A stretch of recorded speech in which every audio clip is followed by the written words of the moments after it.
महसूल विभागाचा वाळू तस्करांना दणका। गेल्या अनेक दिवसांपासून कोपरगाव तालुक्यातील गोदावरी नदी पात्रातून मोठ्या प्रमाणात अवैध वाळू उपसा व वाहतूक सुरू होती। या बेकायदेशीर वाळू तस्करीमुळे तालुक्यातील रस्त्यांची मोठ्या प्रमाणात दुरावस्था होत असल्याचे निदर्शनास आणून कोपरगाव विधानसभा मतदारसंघाचे आमदार आशुतोष काळे यांनी जिल्हाधिकारी तसेच महसूल विभागाच्या अधिकाऱ्यांना अवैध वाळू तस्करीवर तात्काळ आळा घालण्याच्या सूचना दिल्या होत्या।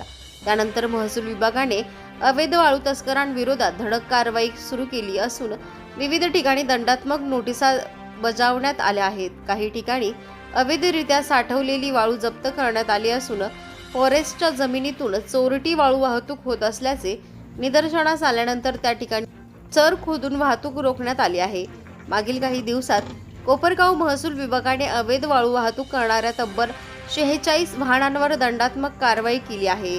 या कारवाईत सुमारे 90 लाख रुपयांचा दंड वसूल करण्यात आला असून 21 जणांविरोधात गुन्हा दाखल करण्यात आला आहे।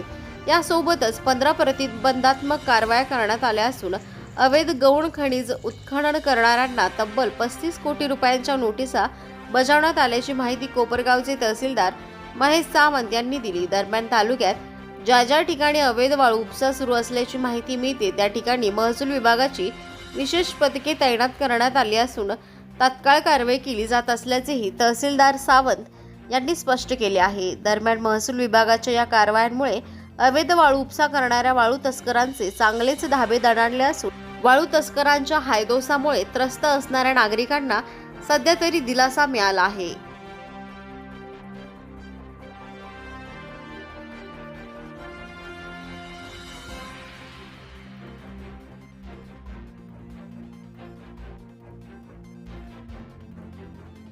अवैध वाळू उपसा अनेक दिवसांपासून होत असल्याच्या तक्रारी ज्या आहेत त्या प्राप्त होत आहे आणि त्या अनुषंगाने आपण काय कारवाई महसूल विभागाच्या वतीने करण्यात आलेली आहे? अनधिकृत गौण खनिज उत्खनन आणि वाहतुकीच्या संदर्भात कोपरगाव तालुक्यामध्ये 24/7 आपण पथकाची स्थापना केलेली आहे। कोपरगाव तालुक्यामध्ये एकूण 44 किलोमीटरचं गोदावरी नदीचं पात्र आहे आणि पात्रालगत फॉरेस्टचा एरिया आहे।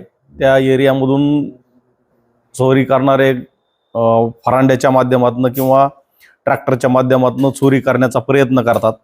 त्या अनुषंगाने आपण या 24/7 पथकाच्या अनुषंगानं वेगवेगळ्या ठिकाणी गस्त करण्याचा प्रयत्न केलेला आहे। त्याचबरोबर एकूण 46 वाहनांवर आतापर्यंत आपण कारवाई केलेली आहे। 46 वाहनांवर दंडात्मक कारवाई आणि वसुलीची कारवाई आपल्याकडनं काही झालेली आहे।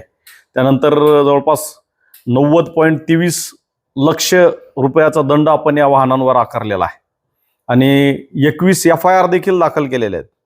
हे वाळू किंवा गौण खनिज चोरी करणाऱ्या व्यक्तींविरुद्ध 21 FIR दाखल केलेले आहेत।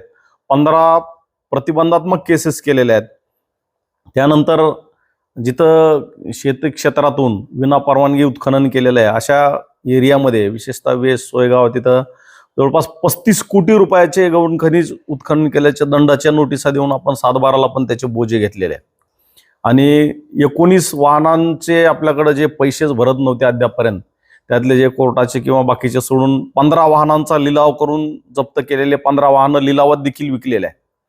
त्या व्यतिरिक्त वन विभागामध्ये जे रस्ते आहेत जिथून चोऱ्या करण्याचा प्रयत्न केला वारंवार आपण वन विभागात जाऊन आपण त्यांच्या रस्त्यांना बंद करण्याचा प्रयत्न केलेला आहे, परंतु तिथं महिला आमचे कर्मचारी आहेत, काही तलाठी कर्मचारी आहेत, रात्री अपरात्री जाण्याला थोडा बाधा येते किंवा त्या एरियात जायला घाबरतात। दुसरी गोष्ट अनेक वेळा त्या ठिकाणी आलेल्या फरांड्या जसे माहिती पडते तसं आपण फरांड्या किंवा त्यांचे रस्स्या वगैरे जे आहेत ते काढून नष्ट केलेल्या आहेत, त्याला पण जाळलेलं आहे। 3 बोटी देखील आपण उद्ध्वस्त केलेल्या आहेत। या सगळ्या यांनी मागे आपण टीव्हीवर बातमी देखील पाहिली होती। त्या अनुषंगानं आमच्याकडनं पूर्णतः प्रयत्न केला जात आहे गौण खनिज वाहतुकीच्या अवैध उत्खननाला। सर फॉरेस्टच्या इथे देखील आपण फॉरेस्ट विभागाच्या वतीने देखील आता ते चारा वगैरे करण्यात आलेले आहे। कोणकोणत्या ठिकाणी करण्यात आलेले आहे काय? मायगाव, देशमुख, कुंभारी या ठिकाणी आपण कालच्या म्हणजे रविवारी सुट्टीच्या दिवशी 8 तारखेला चाऱ्या खणलेल्या आहेत। मोठमोठ्या चाऱ्या घेऊन त्या ठिकाणचे रस्ते बंद करण्याचा पूर्णपणे व्यवस्था केलेली आहे। सध्या स्थितीत काय आहे? अवैध वाळू उपसा आणि वाहतूक बंद आहे का? आमचं 24/7 पथक कार्यरत आहे. सद्यस्थितीत अवैध वाळू उत्खननाला जिथं कुठं माहिती मिळेल तिथं आमचं पथक जाऊन कारवाई करत आहे. परवाच आम्ही 50 ब्रास वाळू साठा जप्त करून घरकुलासाठी मोफत उपलब्ध करून दिला. काल देखील जवळपास दुसरीकडचा 40 ब्रास जो वाळू साठा होता तो देखील आम्ही जप्त केलेला आहे आणि तो देखील आम्ही घरकुलांसाठी मोफत देण्याचा आदेश केलेले आहेत.